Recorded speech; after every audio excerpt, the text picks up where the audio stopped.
Quando chegou essa turma de iluminados do PT e transformou a política externa e comercial em política do partido, a gente começou a se alinhar a autocracias, como o Irã, como instituições como o Hamas, e esquecer um pouco que a gente tem aliados históricos que a gente abandonou. A vocação brasileira, qual é a vocação desse país? É produzir alimentos e energia sustentável. Essa é a nossa vocação. Daí está toda a tecnologia, toda a capacidade empresarial, todas as oportunidades internacionais de desenvolvimento de mercados externos e do desenvolvimento da sociedade brasileira. E isso continua sendo um diamante que a gente tem na mão e ele vai continuar existindo independente do governo, apesar desse governo, inclusive. Porque o mundo precisa comer, o mundo precisa de energia limpa e o Brasil já faz isso com competência, embora seja ainda muito concentrado em alguns grupos, em pouca gente, mas é uma máquina de produtividade.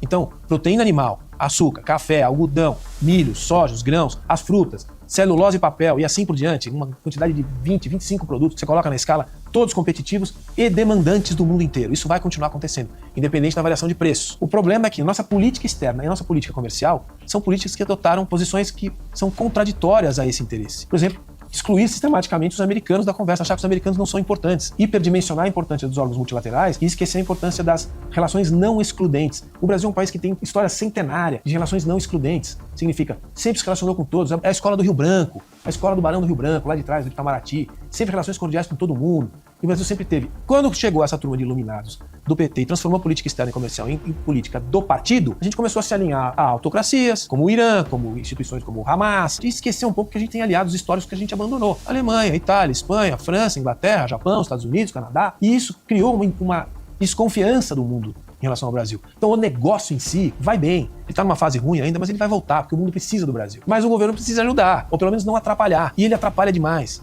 É uma agenda ideológica que contaminou o comércio e a posição externa do país. Precisa tirar essa gente daí. Precisa voltar a ser o que a gente sempre foi. Um país respeitado no mundo inteiro, que não se envolve em conflitos desnecessários nem alinhamentos contaminantes. Que nós não estamos fazendo discurso contra a China. Pelo contrário, nosso maior parceiro comercial. Um respeito e relação ótima com a China.